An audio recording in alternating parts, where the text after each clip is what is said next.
السلام علیکم ورحمۃ اللہ وبرکاتہ۔ آج میرا پیغام پاکستان کے حکمرانوں کے نام پر ہے جو مسلمانوں پر اس وقت پر آنے والی مشکلات میں کوئی سہارا نہیں بن رہے۔ وہ کہتے ہیں کہ جی عوام کو مشکل حالات سے گزرنا پڑے گا، ہم جانتے ہیں مشکل حالات، اس طرح کے مشکل حالات کہ روٹی تک مشکل ہو گئی ہے، کاروبار ہے نہیں، لوگوں کا روزگار ہے نہیں، لیکن یہ سب کچھ نہ ہونے کے باوجود ان کی زندگی کو مزید مشکل بنایا جا رہا ہے۔ میں اس اسلام کو فالو کرتا ہوں جس کے دوسرے خلیفہ حضرت عمر بن خطاب ہیں۔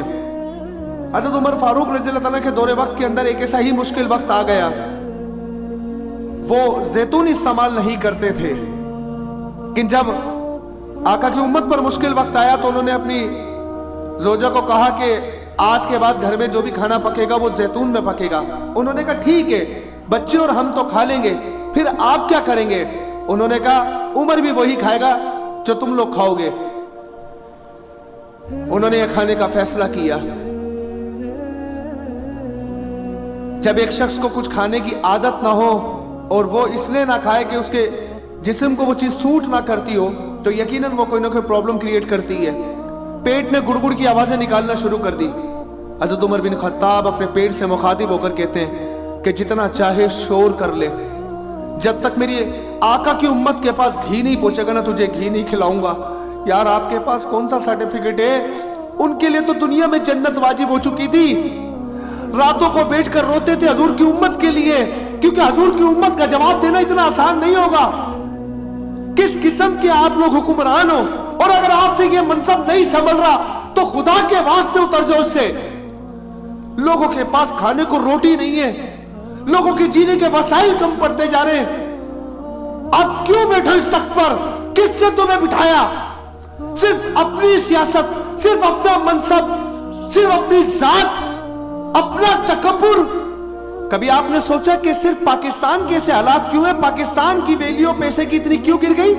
کیونکہ آپ کے عیش و عشرت، آپ کا شاہانہ طریقہ زندگی نہیں بدلا۔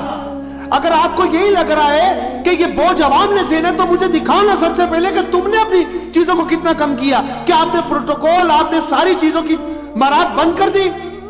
لیکن نہیں، میں وزیر اعظم سے دیکھتا ہوں تو صدر سے لے کر ساری کابینہ کو دیکھتا ہوں تو ان کا پروٹوکول وہ کا وہی ہے۔ اس پاکستان کا ایک عجیب نظام نہیں ہے، پی ایچ ڈی کرنے والا دھکے کھاتا ہے اور ایک ان پڑھ جس کے پاس ڈگریاں بھی جالیوں و اسمبلیوں میں جا کے بیٹھ جاتا ہے اور وہ قانون سازیاں کر رہے ہوتے ہیں۔ یہ اس پاکستان کا نظام ہے، اسلامی ملک کا یہ نظام ہے۔ اس پاکستان کے اندر ایسے ایسے لوگوں کو دیکھتا ہوں کہ عقل دنگ رہ جاتی ہے کہ اتنے پڑھے لکھے جو لوگ ہیں ان کے پاس نوکریاں تک نہیں ہے۔ خدا را اس قوم کے اوپر رحم کیجئے، ورنہ آپ کو ایک اچھی ایڈوائز یہ ہوگی کہ مر تو قوم ویسے ہی رہی ہے نا، یہ پٹاخے چلانے کے لیے شادیوں میں تھوڑی رکھے، ایک ہی جگہ بلا کر مار دو ان کو، جان چھوٹے آپ کی بھی نا، اکیلے اس تخت پر راج کیجئے گا پھر، کیونکہ عوام کے پاس تو کھانے کے لیے روٹی بھی نہیں ہے یار۔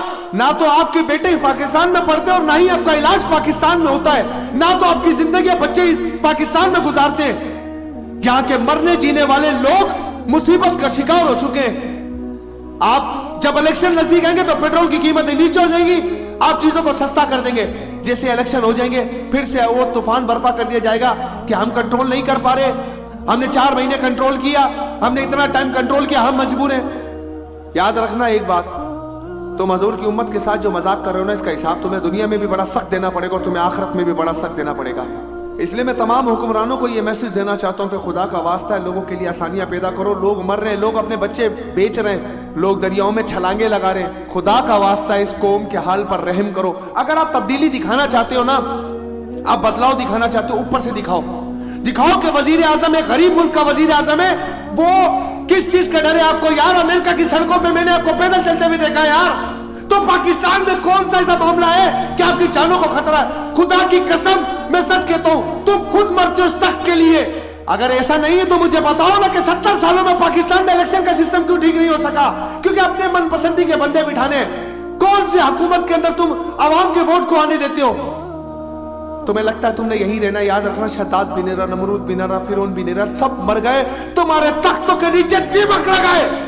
اگر تم مسلمانوں کی قوم کو ختم کرنے کے اوپر انہیں بدحالی کے شکار میں لگے پڑے ہو، تمہیں اللہ کے عذاب سے کوئی نہیں بچا سکے گا۔ میں نے کہا نا،